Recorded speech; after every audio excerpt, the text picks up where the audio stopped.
Alright, guys, we're not going to restart that whole song. Let's cut that off. I was just trying to come in it. Hey, hey, what's going on, full-time family? It's time to talk some MMA from the man cave.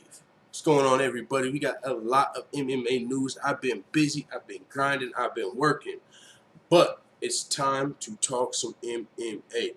Before we get started, make sure you hit the thumbs up button, the subscribe button, and the notification bell. Don't be a baby back bagel biting beta male because you know what time it is. It's full time MMA. That's what she says whenever I got my editing and all that plugged in. But we don't right now. Nathan Diaz versus Leon Scott. Nate Diaz versus Leon Edwards booked for the UFC 262 5-round non-title fight co-main event. When I saw this news, I said, what the fuck? Nate Diaz about to give this man 2-piece in a tamale? No, okay. But seriously, this fight was a very surprising matchup. I'm not mad at it. It's a big opportunity for Nate Diaz to get kind of up in that top 5 rankings, but Leon Edwards, I don't see any, the path to victory for Nate Diaz is super small in this fight. Just because he's got he doesn't, maybe a submission, he's got good cardio, but Leon Edwards' cardio is not a problem, and I think Leon Edwards probably has more paths to victory. He's a more well-rounded fighter. He's fought a lot higher level competition, guys at the top of the heap, top contenders of the welterweight division. And Nate Diaz has honestly been a lightweight, welterweight journeyman up until this point. So with that being said, it's going to be hard for him to compete with one of the #1 welterweight contenders in the world. Nate Diaz is obviously going to come into this fight as an underdog, except to the fucking casuals. But with that being said, Nate Diaz is always entertaining to watch, and what this fight still does, potentially, if Nate Diaz wins, it sets up a million opportunities. He could fight Conor again. It makes it that much better. He could fight Masvidal again. That would be awesome. But if Leon Edwards can capitalize on this opportunity, which it's a good consolation prize to not get the title shot. Leon Edwards has been waiting for a title shot for a while now. COVID and other things have affected him not getting the title shot. He couldn't travel for a while. Then he was scheduled to fight Hamzat, and then I think Hamzat got COVID. If he didn't get COVID, he had an injury scare. And Hamzat got pulled out. Then they got rebooked, and then Hamzat retired. And it's like the whole time Leon Edwards has been on ice. And so Leon Edwards now gets to fight Nate Diaz, which is a money fight. And if he wins, he will have then a common opponent with Jorge Masvidal. If Leon Edwards beats Nate Diaz, he will be on the tail of Jorge Masvidal, which is a fight that we all want to see, Masvidal versus Edwards.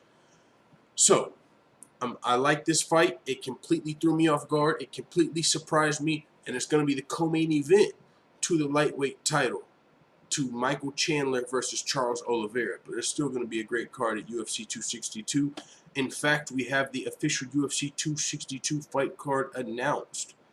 We have Charles Oliveira versus Michael Chandler for the vacant UFC lightweight title in a 5-round co-main event between Nate Diaz and Leon Edwards. So those are the main event co-main. And then check this out. We got Tony Ferguson versus Beneil Dariush. We got Jacare versus Andre Muniz. Shane Burgos versus Barboza. That's a barn burner. Shane Burgos versus Barboza is a barn burner. Say that 5 times fast. Burgos versus Barboza. I'm not even going to do it twice. But yeah, Burgos versus Barboza is a barn burner if you want to try. Jack Hermanson versus Edmund Shabazian. Huge fight right there. Edmund Shabazian, the upcoming prospect under Edmund Tarzarian over there with Ronda Rousey and the crew. Used to be one of Ronda Rousey's sparring dummies. You know, just guy that he used to throw around the mat when he was a teenager, but he's turned into a very phenomenal fighter. And he's going to be having a serious test. And Jack the Joker Hermanson, one of the top 185-pound contenders. So that's a great fight. Caitlin Chukagian versus Vivian Aruro. That's a good WMMA fight. We got Alex Perez versus Matt Schnell. Andrea Lee versus Antonina Shevchenko. Oh, that's a good one. That's going to be tough for Antonina, but if she can win, that would be huge. Lando Venata versus Mike Grundy. This is a card that all the way throughout the fight you got some good guys. Kevin Aguilar down here, Gina Mazzani versus Priscilla Cachoeira. Yeah, you got some guys down here. Definitely Lando Venata. So UFC 262 is going to be a good card. Definitely one that everyone's going to be tuning into. Tony Ferguson on the card. Jacare, Barboza, Nate Diaz, Leon Edwards, Oliveira, Chandler. We got definitely some good fights for the fans at UFC 262. Moving on, we've got Conor McGregor. I'm going to tell you now, man. Conor McGregor and Nate Diaz were sparring on Twitter. And I'm really not into the back and forth like he said this, then she said that. I mean, so we're going to talk about it briefly, but I'm not going to get into the whole back and forth, to be honest. But Conor McGregor has posed the creation of a McGregor belt ahead of the potential Dustin Poirier trilogy fight. Now, I'm going to read his tweet, but we are going to have a conversation about this because there was a time when every fighter wanted McGregor. Every fighter wanted the money fight. And at that time, the McGregor belt would have actually been pretty fucking funny. Like, every time Conor McGregor fights, if you beat him, you get, like, some belt. You've got a McGregor belt. Walking around. I'm one of the guys I've beat McGregor. Win or lose, you should get a McGregor belt. Like, I've got a money fight. Yeah, that's me. that actually would have worked out. But Conor McGregor said, I feel like it's time to break out this baby for the next fight. I asked the UFC to please create the McGregor belt. I suggest rose gold and rubies. Think paddock rare. He said, or yellow gold and emeralds possibly. Might be nice also. I'm open to design suggestions. Let's link up. Oh, McGregor getting into the design, the jewelry design game and shit. He's already into the fashion industry, into the, he's got the McGregor suit collection. So maybe looking into jewelry now. McGregor's got his eye on the prize, man. He's definitely about the bread. McGregor and Nate Diaz. Oh my God, guys, did you see the Twitter beef? They got into I don't even know if it's them or their managers. I really don't see these guys. They're debating on who's the real king of MMA. But one of the things about this is why I'm not really interested in the back and forth, because they're doing a bunch of Twitter capping. These motherfuckers ain't mentioning Francis Ngannou. They ain't mentioning Jon Jones. They ain't mentioning Stipe. They ain't mentioning Khabib. They ain't mentioning GSP. They ain't mentioning Anderson Silva. They're not mentioning Gegard Mousasi. So ain't neither one of y'all talking about the real king of MMA, because all those guys are going to be in the conversation. And you're going to get pretty far down before, and maybe if you're talking about money, you go Conor McGregor. But Nate Diaz, you ain't sorry, buddy. Sorry, everybody. Nate Diaz is not the king of any MMA. He might be the king of Stockton, but even then, I think Nick might have something to do. I mean, you know what I'm saying? Nate's always submitted to Nick, so maybe not. But yeah, they had a beef. I'm not going to sit here and read the tweets. I'll scroll down if you want to read them. I mean, you can see them on the screen. Conor McGregor was taking shots at Nate's yacht, which doesn't make any sense, because obviously it wasn't Nate's yacht. He probably has rich friends. He's a UFC fighter, so I'm sure he gets invited to yacht parties. He was probably on somebody else's yacht taking those shots in Cabo, big dog. Yeah, so Conor McGregor and Nate Diaz taking some shots at each other and talking about, essentially kind of keeping it fresh in everybody's mind that they've got a trilogy still cooking in the books, which will happen at some point. It might be when they're both 50, like Mayweather and Pacquiao, but it will happen. Jon Jones talking to, he's in negotiations with the UFC for a potential Francis Ngannou fight, where he's going to be entering negotiations with the UFC, and he's already trying to price himself out the game. Now, is he trying to price himself out the game? It is a good question, because Jon Jones brought up some very interesting points.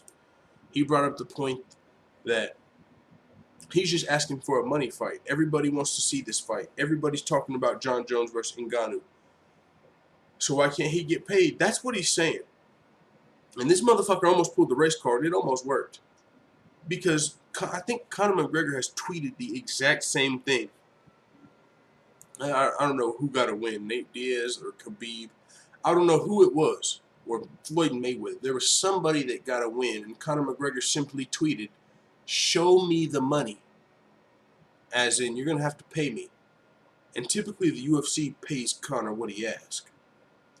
Now, is Conor just that much of a bigger draw than Jon Jones? Is it all about the specific numbers? Maybe Jon Jones versus Ngannou would sell. I'm just being hypothetical here. These numbers are not based on reality. It's just an example.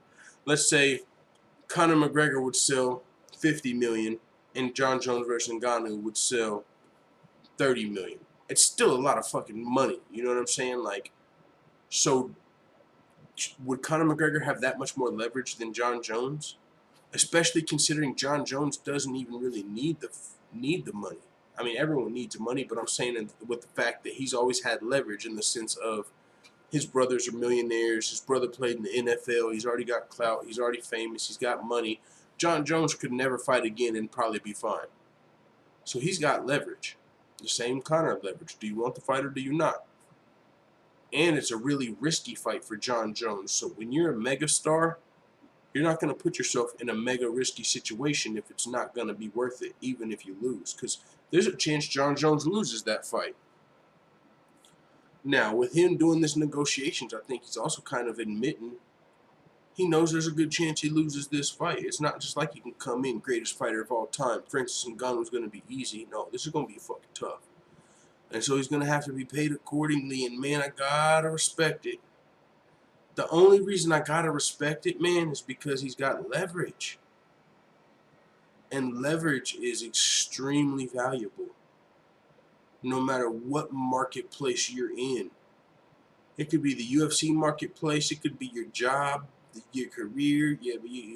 It could be your relationship. Like, leverage is extremely important. Leon Dubison in the building. What's going on, Leon Dubison? So Jon Jones is told he came out early. 8 to 10 million is way too low for Francis Ngannou. Derrick Lewis has, of course, responded, and that definitely caught my eye. So let's check it out, Jon Jones. This isn't some back and forth, capping from Nate Diaz and McGregor. This is actually very relevant and an interesting conversation. Jon Jones said, "I had a brief meeting with the UFC's lawyer Hunter a few days ago. As of right now, I expressed to him that anywhere around 8 to 10 million would be way too low for a fight of this magnitude.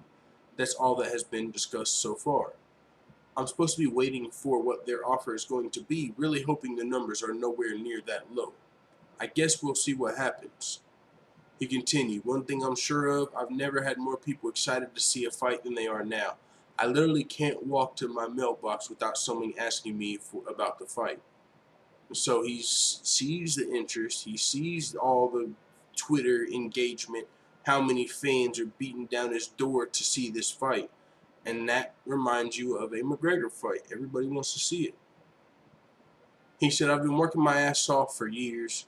Concussions, surgeries, fighting the toughest competition the UFC had to offer throughout my 20s for right around $2 million per fight. I'm just trying to have my payday. The fight that all of us fighters believe one day is possible." Okay, he's got a point. He said, "I tweeted, 'Show me the money,' and that evidently pissed off the boss. What a learning lesson. I feel like if Conor would have sent the same tweet, there would have been a whiskey night, or a red panty night, per se, eh?" He said, "I believe I was grossly underpaid throughout my entire 20s. I'm not even bitching about that. I just want to see the future done right." And he's got the leverage, and he might be correct. He might be correct. He might have been grossly underpaid for his... But the thing is, you're not, because you get what you negotiate. He wasn't underpaid if he agreed to a contract. The only way that it's like, okay, hindsight's 2020. They probably made more than I thought, but I mean that's the same with any employer. But I guess they're technically not employers. But even with contractors, you guys don't have a union. You don't have all these protections. Like, what are you expecting? You know what I'm saying? They kind of call the shots in this situation. It might not be fair, but guess what? Life's not fair, and you can go get another fucking job. Honestly, you know what I'm saying? Like, to anybody that's not happy with their job, you are choosing to be there. Really. Even if you don't want to go fight, you know what I'm saying? Like, even if you don't want to go to Bellator, now there's starting to be those options. There's starting to be Bellators and ones and, LFAs or whatever it's called now, World Series of Fighting.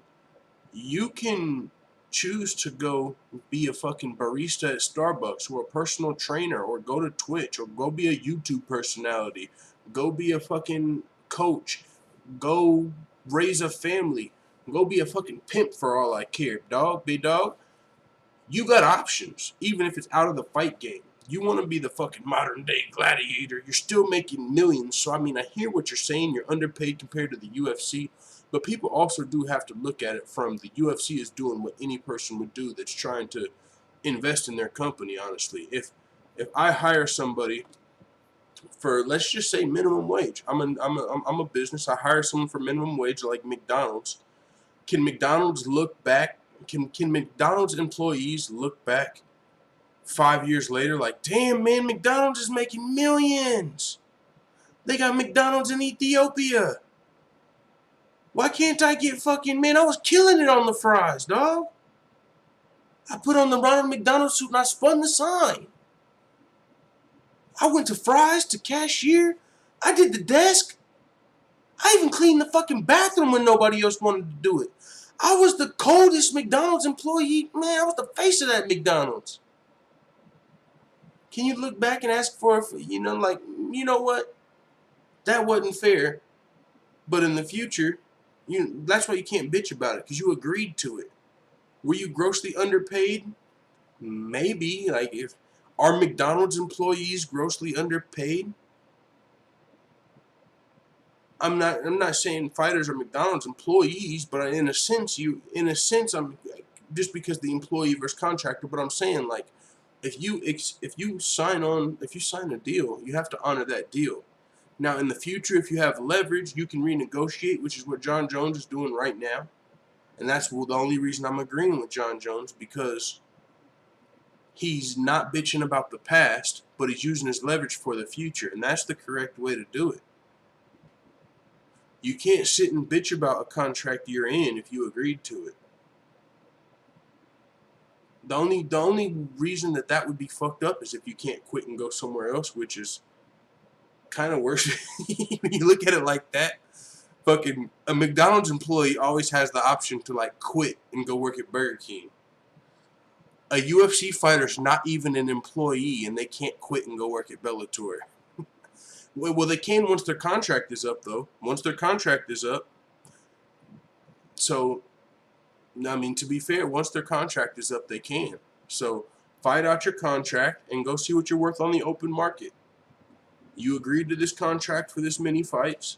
Serve it, and then use your leverage, which is what Jon Jones is doing. I'm not bitching. I agreed to $2 million a fight. But for this fight right here, this money fight, you've got to... You can't look. I'll get back to the McDonald's point, because I just seen in the chat someone said yes, he's been underpaid his whole career. Yes, he's been underpaid his whole career. But like I said, get back to McDonald's.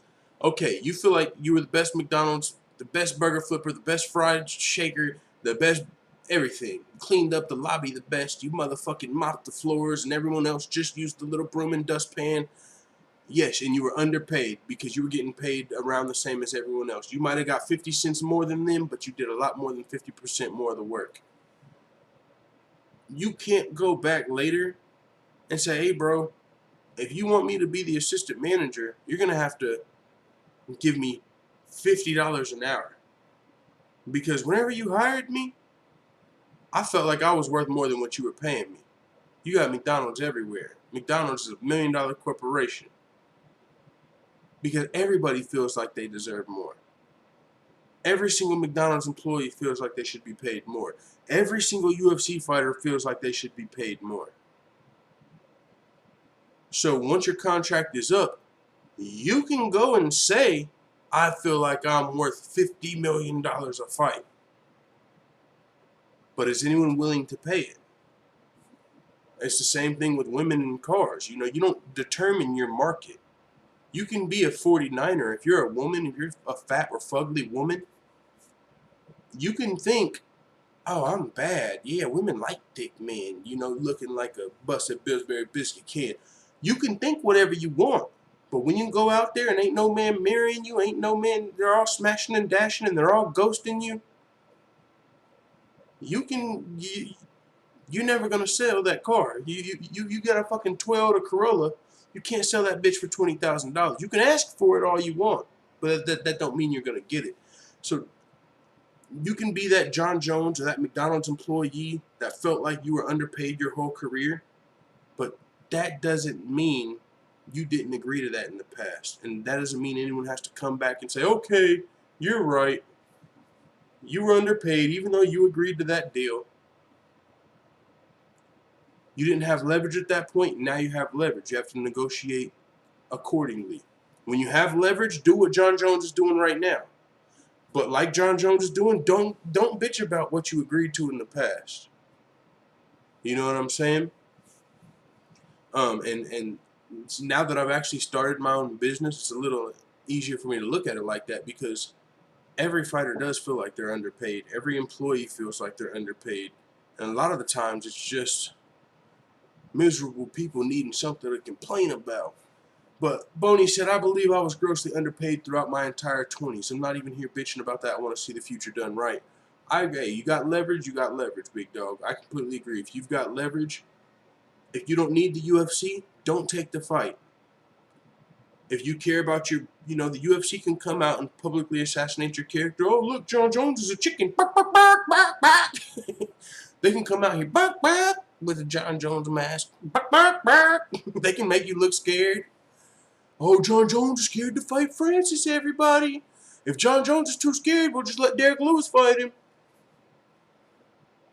So if you're Jon Jones, are you going to stick to your guns and negotiate? Because that's what you got to do. But it comes at the cost of your public persona. It's going to be hard to beat all the trolls and all the Derrick Lewises and the Francises and the Dana Whites that are coming out and making you look scared.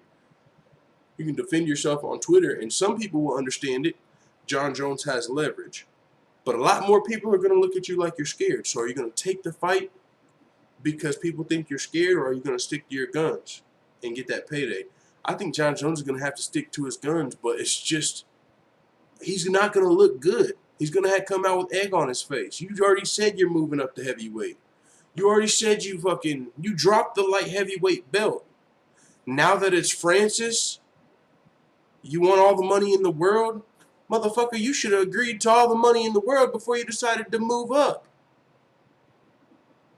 You should have said, I'm only going up and fighting the heavyweight champion if y'all give me more than 8 to 10 mil. Y'all do know if I move up to heavyweight, it's going to be about 25 mil, right? Before I do all this shit. Because now what's it look like? You done put on all this muscle. Motherfucker, now you stuck like a duck, like Chuck. You 230 pounds of muscle, and now you can't fucking drop down and even go fight for your old belt and make money if you need it. Now your only option is fighting at heavyweight. You done already put on all this fucking muscle. Now what are you gonna do? Beef back down? They could easily. What are you gonna do? Not ever fight again and just bulk back down? Shrink down, fucking. Back to 205, motherfucker. You done already let everybody know you're coming up to 205. You know what I'm saying? Like, Jon Jones put himself in this position. He should have had this figured out before he came up to heavyweight if he didn't want to look crazy. Because now Jon Jones is going to look crazy if he prices himself out the game. Even though what he's doing makes a lot of sense because this fight has a lot of demand and he has leverage. He's supposed to negotiate right here. And he's got a good point. If Conor McGregor said, show me the money, people would have probably went crazy. Oh my God, we love Conor. He's the greatest of all time. He would never be scared of Khabib. What? You think Conor's scared? He's got the death touch. Conor's never scared.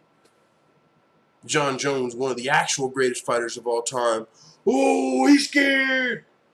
He's scared. Jon Jones is scared. Where's all these motherfuckers that defend Conor? Conor's not scared. Jon Jones is. What? Motherfucker, they confuse me. Derrick Lewis said, I'll do it for $8 million. Shit.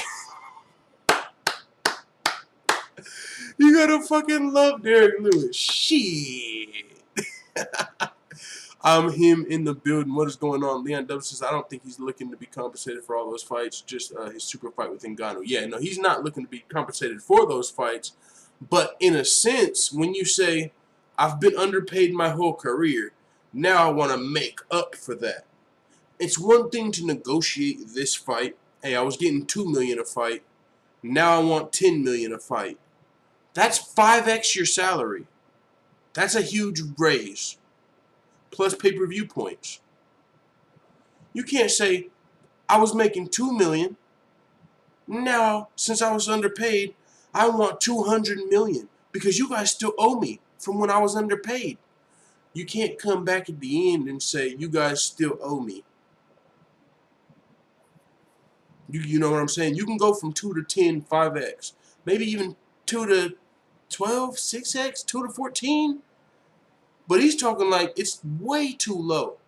You just said you only made $2 million a fight. Now to fight Ngannou, all of a sudden you want $100 million? Motherfucker, anybody, Mighty Mouse will fight Ngannou for $100 fucking million. What the fuck? Everybody, motherfucking my mama go fight Ngannou for $100 million. Wake up happy.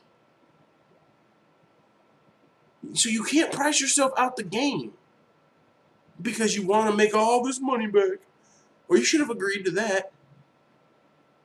Like that's pricing yourself out the game. If you're being unreasonable, that's when you're pricing yourself out the game. If you're being reasonable with your leverage, fine. I had this situation. I literally negotiated the money that I make at my job right now per hour. Like, I don't know, at my day job, not my business. I make let's say I make $17 an hour. Well, they were trying to pay me like $16 when I got the job. And since I had leverage, hey, I already got a second job. I got this certificate. I've got this training. I get relied on this much for I do all of this work. I feel like I'm worth this. So instead of giving me $16.50, I feel like I deserve a little more, because if not, I'm fine on the position. I'll pass on the position because I feel like it's worth a little more. Boom, up to 17. Now, do I feel like really that shit should have been 20? I'm not gonna lie. Like for what I do compared to other people, yeah, I feel like it could have been 20. It could have been 20 fucking 5. There's people that are making that doing the same thing I'm doing that do less. But it's because they got all hired on earlier. They got grandfathered in. They got more tenure and seniority. And they don't work as hard. They don't work as thorough. They don't work as smart. But they get paid more than me. I couldn't go in my negotiations and say, hey, I was making way less than them. I found out how much everybody else makes. And that motherfucker's getting paid way more than me to do the same job. I've been underpaid. Don't only bump me up a dollar instead of 50 cents. I need bumped up $20 or I quit. I would have just lost that fucking job. You got to meet in the middle. So, Jon Jones, I mean, it's a situation. You can't come back and try and make all your money you were underpaid all of a sudden. That's not even logical or reasonable. That money's already spent, to be honest. Jon Jones said, I'm sure he would let him. That money went into the UFC Apex in Russia. Let me stop. China. Jon Jones says, I'm sure he would let him. Derrick also doesn't have 15 world championships on his resume. Oh, bring out the resume. I brought out the resume too, I promise. Look at my resume, yo. I done did this. I got a second job. I done been promoted. I got this degree. I got this new certificate on my resume. My resume looks different than their resume. I need more money. Salute to Jon Jones on that tip, but like I said, don't price yourself out the game. He says their last fight was one of the most boring heavyweight fights in recent history. Completely different situation, completely different leverage. People got to understand leverage, man. Jon Jones says, I feel like this fight is a monumental matchup. Like this doesn't come often in a lifetime. Me stopping Francis in my first fight up at heavyweight would be nothing short of extraordinary. All versus Foreman, hosted by the UFC. Oh, Ali versus Foreman, hosted by the UFC. He said, this fight has the potential to bring in hundreds of thousands of new fans from around the world. I can feel it in my bones how big this could be. Jon Jones is not lying. I don't even know if the word fucking... what's that movie, Django Unchained? The world has always had a propensity to watch two of the, black heavyweight champions go at it and fight. The UFC's done a great job of marketing it to be global and white guys going at it and Mexicans and Brazilians and all type of people. But I know definitely in American culture and probably around the world with all the racial tension all around the world, it's just a more appealing matchup, man, for whatever the motherfucking reason. And you can say, well, I'm a half black pussy. I'm just telling you the truth. We know what you pussies want to see. Y'all want to see us kill each other?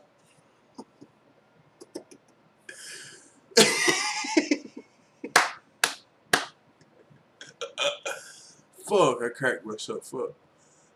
But seriously, on top of that, Africa, Brazil, China, America, who the fuck don't want to see Jon Jones versus Ngannou? Every single place on the planet. The greatest fighter of all time versus the motherfucking Godzilla versus fucking King Kong, motherfucker.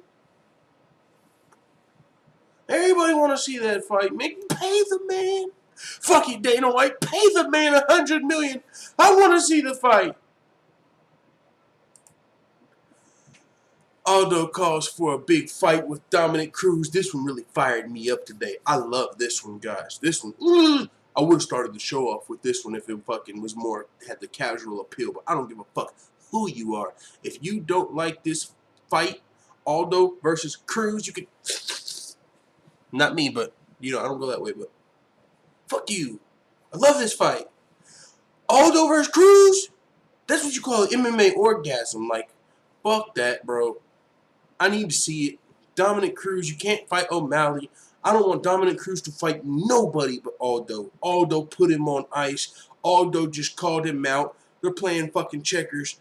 Dominick Cruz is calling people out. Well, guess what? Aldo just called you out, and it makes perfect fucking sense. So let's see it. Woo! I love what Aldo had to say. Aldo's calling for a big fight with Cruz. And I also love the fact he's the fucking defending Aljamain Sterling. I mean, the legitimate champion. Let's go, Aljo. Big dog Aljo. Fuck you, Tom Matt. Real champion. Funk master in this mother. Let's go. In this motherfunker. See what I did there? Alright, Aldo. Coming after big fights. This is a legend fight. This could be a title fight. This could be a. Give me the DeLorean. Give me a time machine, pussy. We're going to the pay-per-view main event with this one. Aldo.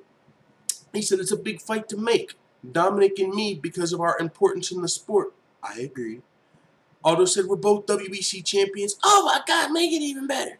Let me read this. We were both WEC champions, and then he came to the UFC as champion, and then we came to the UFC as champions. So it's a big fight to make. And you know, Aldo, he said he's called out TJ Dillashaw. He was going to fight Cody Garbrandt, but the UFC didn't like the idea of Aldo versus Garbrandt. That's a good fight. That would have been an amazing fight. But the UFC's smart, and they make great fucking matchups. And I love Garbrandt versus Font, so I'm not mad. Because I think Aldo versus Cruz would be so fucking cool. If the UFC made Garbrandt versus Font and Aldo versus Cruz, they're fucking geniuses. And we already know, like, their matchmakers are fucking brilliant. But I'm saying, Cruz versus Aldo? Sick. Garbrandt versus Font? Sick. I mean, Cruz versus Garbrandt would have been cool, but I like these two matchups better. Aldo continued. He said, Cody Garbrandt asked for the fight, and I agreed right away, but the UFC shot it down. Garbrandt and I had already agreed. It was all set, and UFC didn't think it was a great fight, and they wanted him to fight Rob Font. So we ended the Vera fight last year and asked for Dillashaw and Garbrandt, and now I have neither one. I'm on the dance floor without a dance partner. He's just out there just jigging by himself. You? You want to fight? How about you? You? He's just out there by himself just grooving. You want to go? Hey, how about you?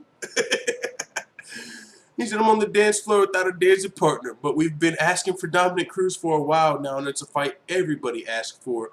We're expecting to fight him, but I don't know if it'll happen, right? I love it, man. Aldo. What a fucking young king, man. Aldo's got all this history, extensive, one of the greatest featherweights of all time, WEC, UFC, all this history. And this motherfucker was like 32, Conor McGregor. Now he's down at 135 pounds, and he's still only This motherfucker's like a black Brazilian. He's a black Zillion for real. This motherfucker is aging like wine. Men age like wine, by the way, if you're a man watching this channel. Time is on your side, brother. Dropping my little red pill. So, Aldo's he's already a legend, and he's still only like fucking 33, 34. That's what's fucking awesome. He started early.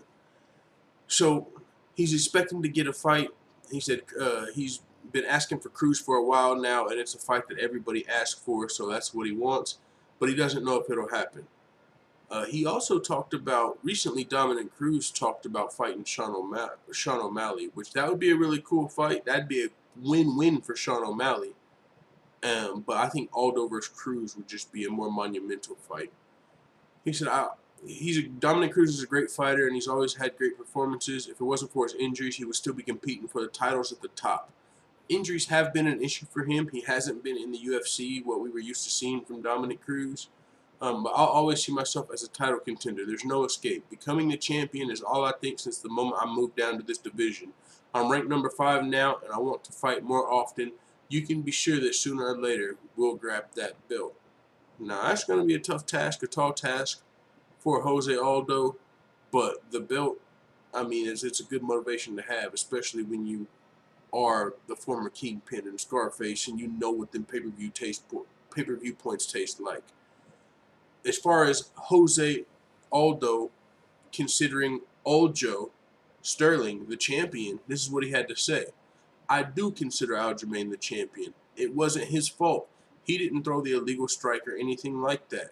Peter made a mistake and paid for his mistake. It's more than fair. You can't say Sterling is not the champion. It doesn't matter if it's by disqualification or not. Rules are there to be followed. I do see him as the champion. If he felt the knee or not, only he can say. But I do see him as the legitimate champion. Classy Jose Aldo. Classy Jose Aldo. I like it, man. And I hope he gets the Dominick Cruz fight, because that would be epic for everybody. All right. What the fuck? Someone just said Cruz versus O'Malley has been reported. Man, we gonna talk about that if that's true, because I was about to get into some baby back, bagel biting motherfucking bullshit. We're gonna do a whole separate video on that. Man, we got them breaking news on the set. Cruz. Man, this is some April Fool's bullshit. I already know.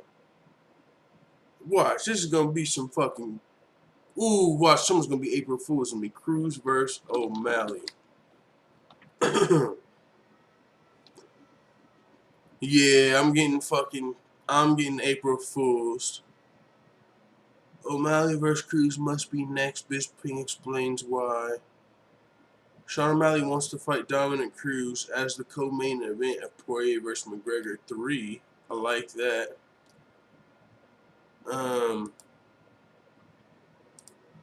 O'Malley's open to the Cruz fight. That's fucking awesome. Let's see. Recently, Chael Sonnen. Okay, I seen that.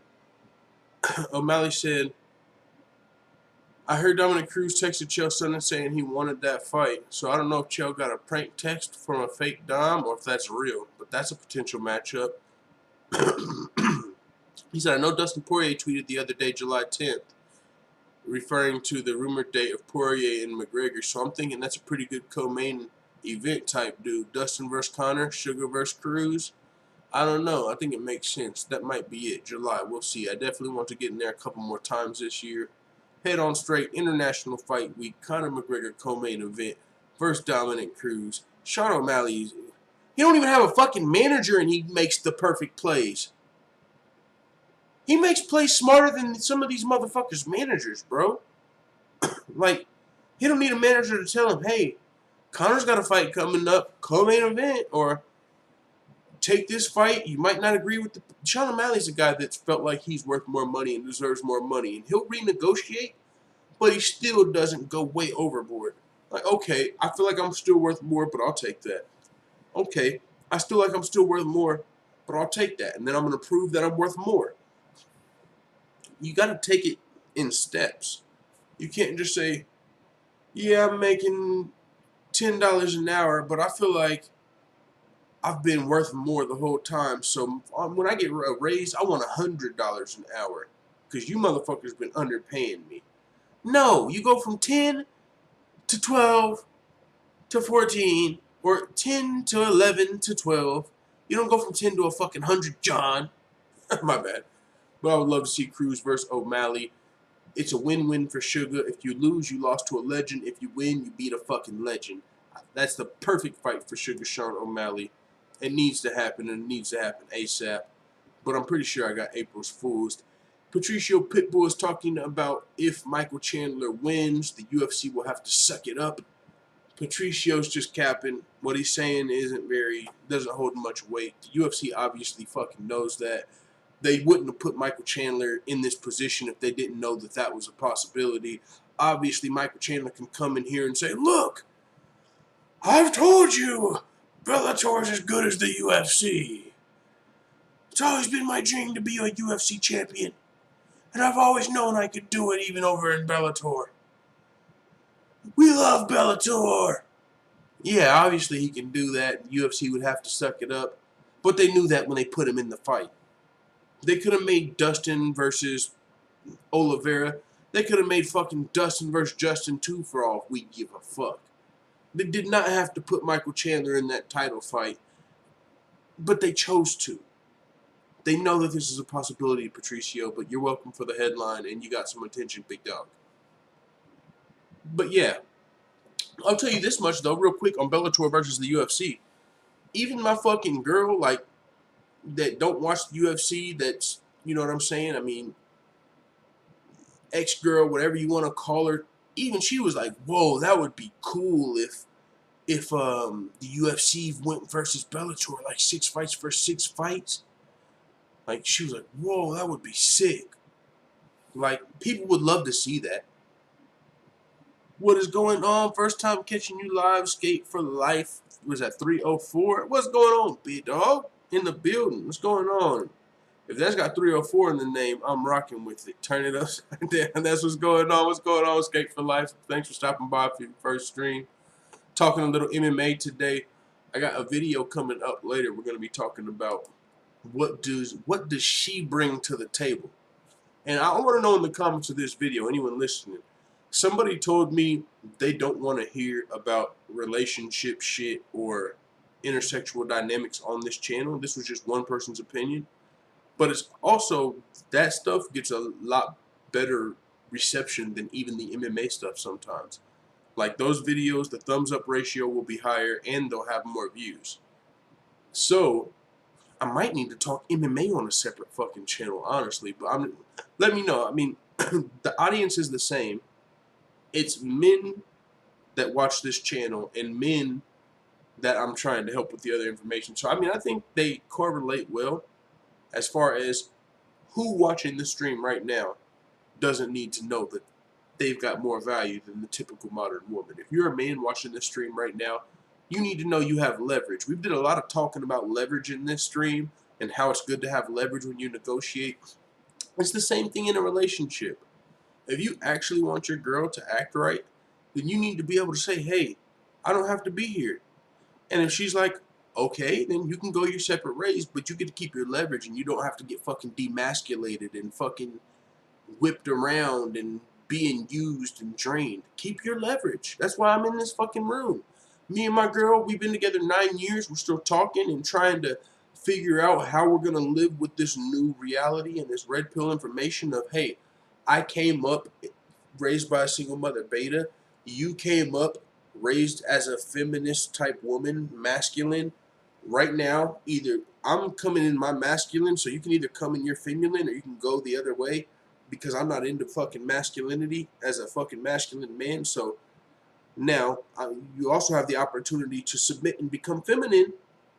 That's the opportunity, and she's doing a great job of it. She's doing everything better. She's understanding the concepts, and she's motherfucking sucking the chrome off a trailer hitch. Nah, but I got love for her, man. And we got a lot of time put in and all that. So that's just one situation. But at the same time, what do women bring to the table? And they can't say the table and they can't say sex. With that, we're going to continue on the MMA. Patricio Pitbull, UFC versus Bellator. I think it should happen. If Chandler wins, we might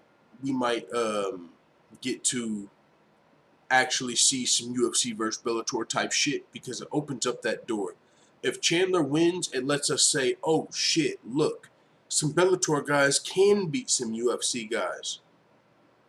So if Chandler wins, then it opens the door for UFC versus Bellator. So that's not a bad thing for the UFC because in a sense of them keeping the power, it would have been, but the UFC let go of that power a long time ago. The UFC used to shut guys like Bellator down and won championship and World Series of Fighting. None of that shit used to be a big deal at all. UFC was they had the game monopolized. It was you can either eat at the UFC's table or you can go be a bum. Right now, Bellator has big names. They're paying out big paychecks. You got one championship giving guys deals. You got World Series of Fighting with $1 million payouts. You can get money in the fight game, not only in the UFC anymore. Guys have other opportunities now. So, with that being said, now it's actually a conversation, UFC versus Bellator. That's a realistic conversation, and that conversation, I believe, is going to become way more rampant if Chandler beats Oliveira. Because like I said, a fucking modern woman that don't pay attention to the fights asked me about UFC versus Bellator. That's big time. That's Ronda Rousey type shit. Like, what? WWE versus WCW? Oh, the Wolfpack? Fuck with your boy.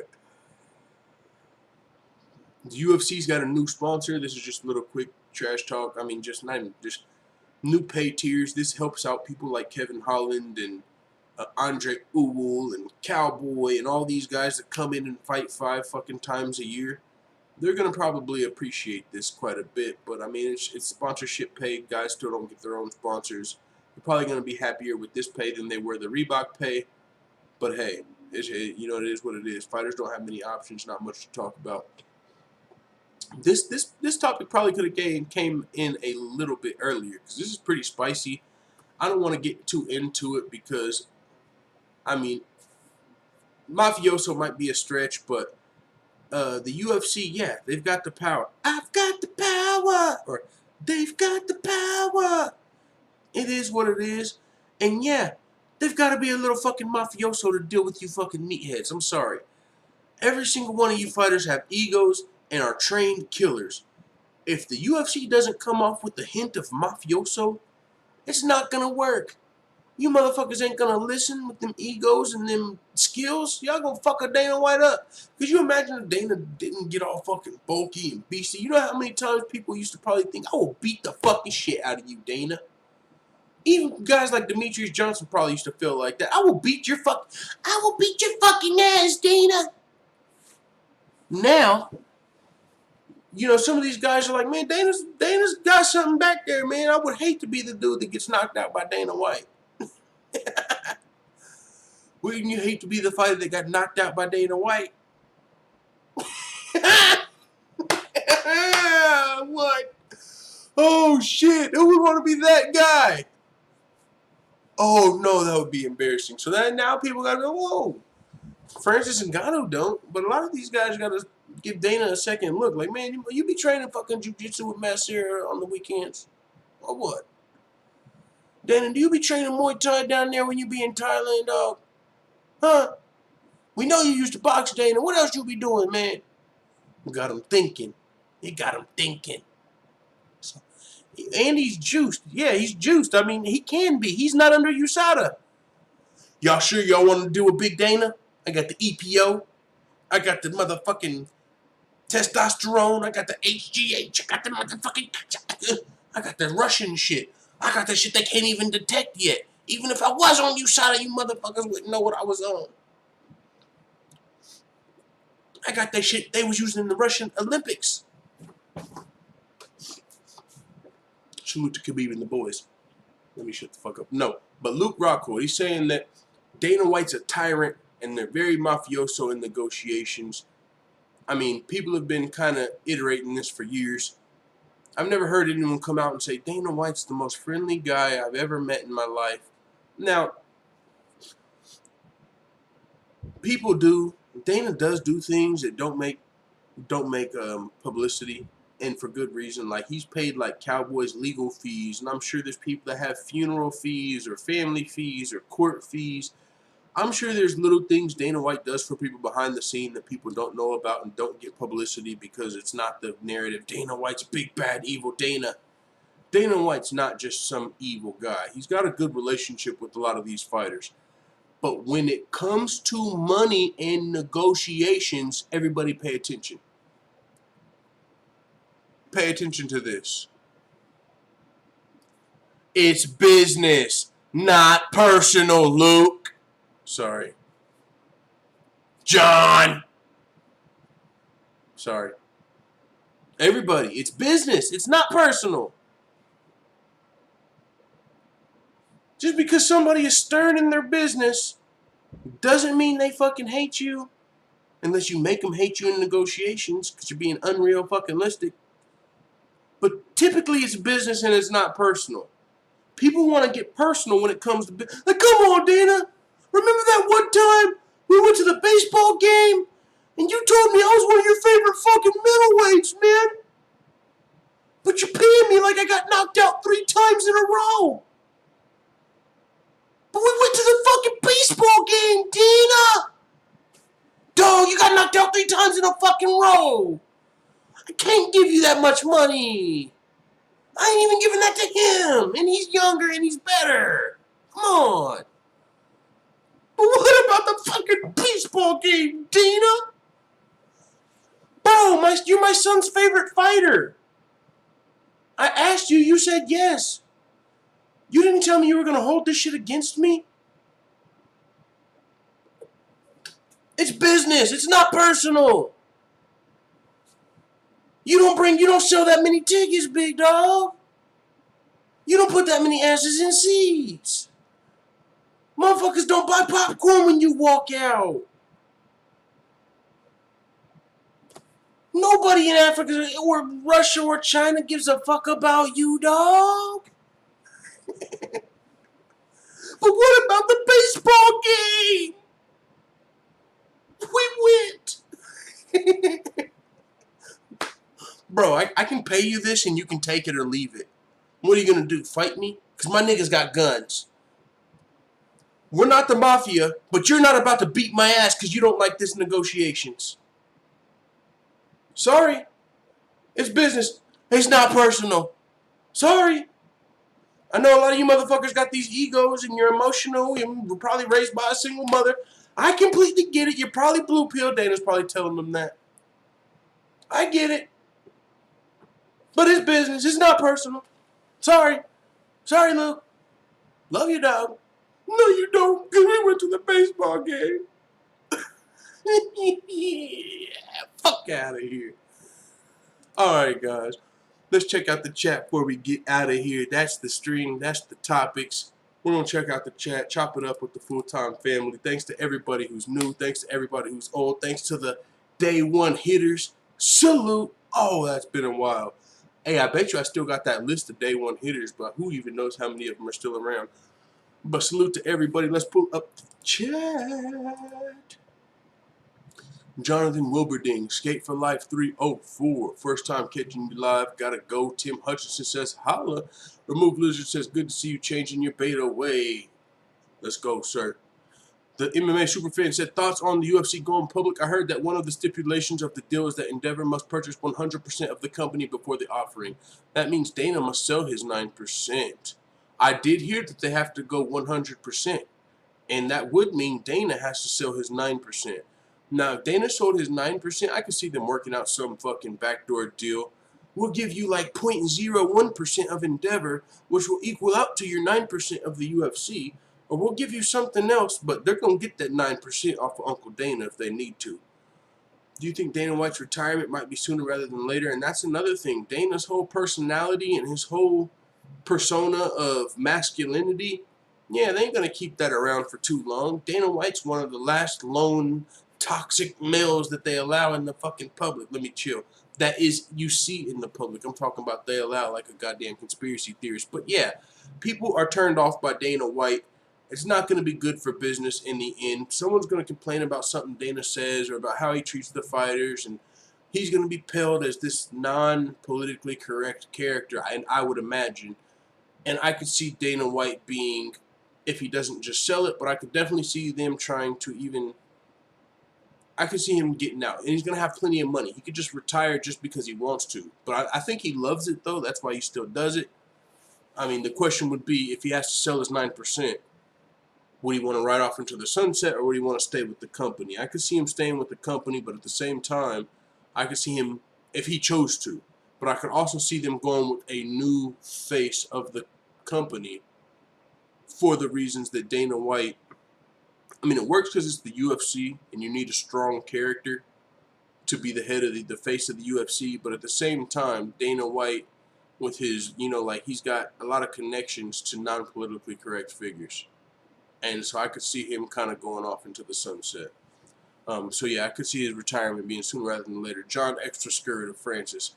He claims France asked him to go up, but he went up because he didn't want to rematch Reyes. Ooh. So yeah, I mean, you got Reyes down there who's got knocked down a couple pegs. And then you got Francis up here. Jon Jones is going to need like a fucking super light heavyweight. Or light, he's going to need a 225 weight class. Some Don King shit going on, says Tim Hutchinson. Habib Nurmagomedov says, hello, brother. Dana asked for too many dinners. Dana. Khabib, Escape for Life says, what if Khabib is only looking like Phil Margera now because Dana kept forcing him to go to dinners? Don King says, Tim Hutchinson. That is funny. But yeah, guys, thank you guys for coming in. Thank you for tuning in. If you haven't yet, hit the thumbs up button, hit the subscribe button, and the notification bell. Don't be a baby back bagel biting beta male, because you know what time it is. I'm going to drop another video later. And like I said, tell me in the comments, in the live chat, wherever you can tell me. Do you guys... I don't even know why I'm fucking asking, because it's my fucking channel. I'm going to do what the fuck I want. I'm dropping videos talking about these modern 304s. And if you don't like it, don't click the motherfucking video. It's that simple. It is what it is. Let the full-time family know what you think in the comments. I'm out. Oh, wait. He said link the Discord. It hasn't worked. Let me go to Discord over here, man. Discord is where all the day ones really usually be hanging. But for me, man, it's like I feel like I let my fucking crew down. Because when I was disappeared and I was going to the gym and working these 2 jobs and figuring all this shit out, I haven't been in the Discord like that, and so I felt like, damn, I abandoned my homies. Fuck, man, so I be having that Discord, like, I don't be wanting to go in and everybody be like, man, where the fuck you been, you punk motherfucker, man, we ain't been here, motherfucker, hey, what the fuck? They're gonna be on my helmet. Alright, invite people. I'm gonna put it in the chat. Edit invite link. Never expire. No limit. Generate. Alright, here's the link. Go in there and tell them, hey guys, Full Time said he loves you guys. There you go. I'm putting it in the chat before we close it down. That is the Discord link in the chat. With that being said, now it is what it is. Let the Full Time family know what you think in the comments.